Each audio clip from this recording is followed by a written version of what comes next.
कानी बहू। किशोरी लाल जी के बेटे राघव की शादी की बात जगह जगह चल रही थी, लेकिन किशोरी लाल जी को कोई लड़की पसंद ही नहीं आती थी। और उसकी एक ही वजह थी, किशोरी लाल जी का लालची होना। उनको लड़की वालों से मोटा दहेज चाहिए था और इसी चक्कर में एक दिन वो एक बहुत पैसे वाले के घर अपने बेटे का रिश्ता लेकर पहुंचे। उस आदमी का नाम था ओम प्रकाश। देखे किशोरी लाल जी, मेरी एक ही बेटी है और मेरी सारी संपत्ति जायदाद सब कुछ मेरी बेटी नैना का ही है। पापा, नाम से लगता है बहुत खूबसूरत होगी। कितना अच्छा नाम है ना, नैना। ओ, वैसे बात तो सही है आपकी।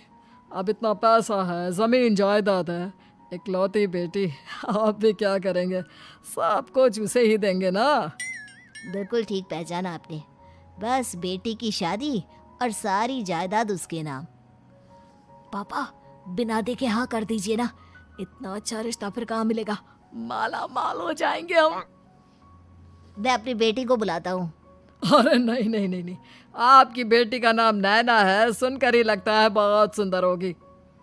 रहने दीजिए अंकल, मैं तो आपकी बेटी के नाम से ही इतना खुश हो गया हूँ कि उसे बिना देखे शादी करने को तैयार हूँ। अब तो मैं उसका चेहरा सीधे शादी के बाद ही देखूंगा। और इस तरह राघव नैना का चेहरा नहीं देखता और उससे शादी कर लेता है। शादी के बाद अपनी सुहाग रात पर जब राघव नैना का घूंघट उठाकर देखता है तो नैना की आंखें बंद थी। कितनी खूबसूरत हो तुम नैना, जरा अपनी आंखें खोलकर मेरी तरफ देखो तो सही। नहीं, मुझे शर्म आती है। अरे, मैंने तुम्हें शादी से पहले भी नहीं देखा, और अब अगर तुम आंखें खोलकर मुझे देखोगी भी नहीं तो मुझे अच्छा कैसे लगेगा? इससे पहले कि नैना अपनी आंखें खोलकर राघव की तरफ देखती, अचानक से लाइट चली गई और राघव नैना को पूरी तरह से देख भी नहीं पाया। अगली सुबह नैना राघव के लिए नाश्ता बनाकर लेकर आई। अरे ये क्या, आधा पराठा सेका हुआ है और आधा बिल्कुल कच्चा। ये तुमने क्या किया नैना? बहू, तुमने क्या आधा पराठा तवे से नीचे लटका कर रखा था, जो आधा सेका है और आधा कच्चा? मुझे जितना दिखेगा उतना ही तो सीखूंगी ना पापा जी। जहाँ जहाँ मुझे नजर आ रहा था वहाँ मैंने सीख लिया, जहाँ जहाँ नहीं दिखा वहाँ कच्चा रह गया होगा। इसका क्या मतलब है? ये कैसा मजाक कर रही है तुम?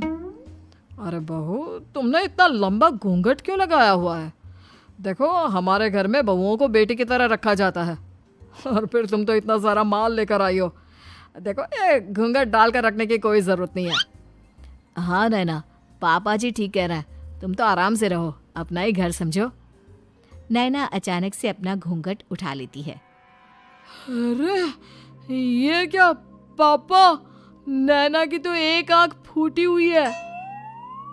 नाम से नैना, लेकिन ये तो कानी बहू निकली। मेरे साथ धोखा हुआ है, धोखा।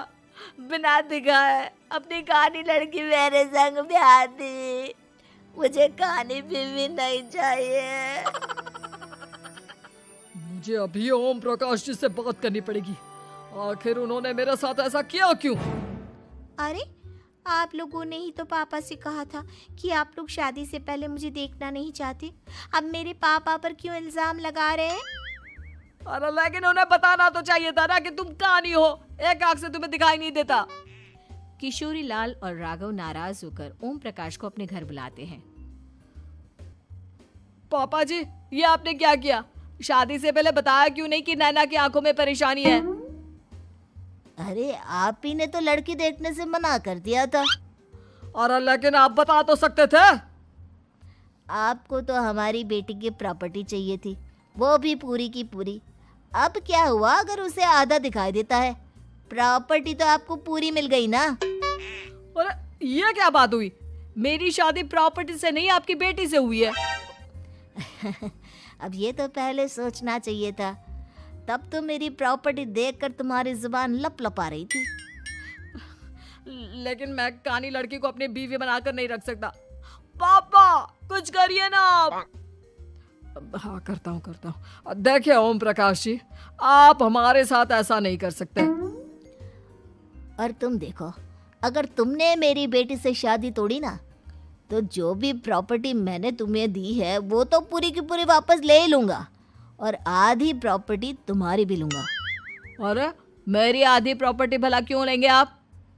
इसलिए क्योंकि मेरी बेटी को आधा नजर आता है और उसकी नज़र अभी तक तुम्हारी आधी जायदाद पर ही पड़ी है। अब तुम उसे घर से निकालोगे तो कुछ तो लेकर जाएगी ना।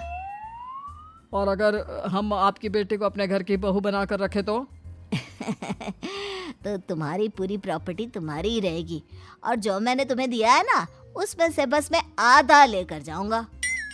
अरे लेकिन अब आप अपनी दी हुई प्रॉपर्टी में से आधी वापस क्यों लेकर जाएंगे? अगर मैं आपकी बेटी को अपनी पत्नी बनाकर रखने को तैयार हूं तो? इसलिए ताकि भविष्य में अगर तुम मेरी बेटी को धोखा दो तो उसके पास कुछ तो रहे जो पति का हो। वैसे मेरे पास तो बहुत कुछ है, लेकिन अपने पति की कोई निशानी तो उसके पास होनी चाहिए ना। अब अगर तुमने मेरी बेटी को कानी कहा तो तुम्हें प्रॉपर्टी भी कानी ही मिलेगी, पूरी नहीं। जमाए राजा। किशोरी लाल और राघव समझ चुके थे कि वो बुरी तरह फंस चुके हैं और अब उनके पास वहां से निकलने का कोई चारा नहीं है। अब समझ में आया ना, लालच बुरी बला होती है। एक तो तुम्हें प्रॉपर्टी मिली, ऊपर से बीवी मिली, उसमें तुम्हें नखरे भी दिखाने हैं।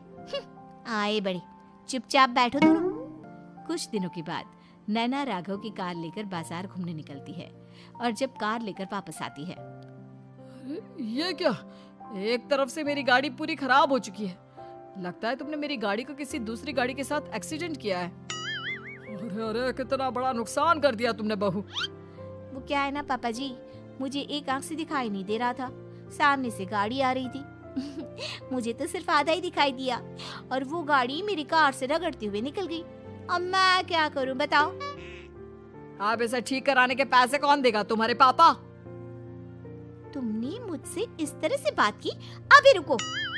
नैना राघव की शिकायत ओम प्रकाश को कर देती है। देखो राघव, अब जो मेरी आधी प्रॉपर्टी तुम्हारे पास थी ना, उसमें से आधी और मैं लेकर जाऊंगा, क्योंकि तुमने मेरी बेटी को डांटा। अरे नहीं नहीं पापा जी, गलती हो गई, माफ कर दो। गलती की तो कोई गुंजाइश ही नहीं। अगली बार मेरी बेटी को डांटा तो बची हुई आधी में से आधी और ले जाऊंगा। लालच के चक्कर में हम दोनों ने बहुत बड़ी गलती कर दी बेटा। एक तो तुम्हें कानी बहू मिली और ऊपर से जो माल मिला वो भी काना। इस तरह राघव की हर एक गलती पर ओम प्रकाश उसकी प्रॉपर्टी का आधा आधा हिस्सा लेकर अपना सारा माल वापस ले गया और राघव को कानी बीवी से काम चलाना पड़ा। भाई लालच वाकई में बुरी बला है।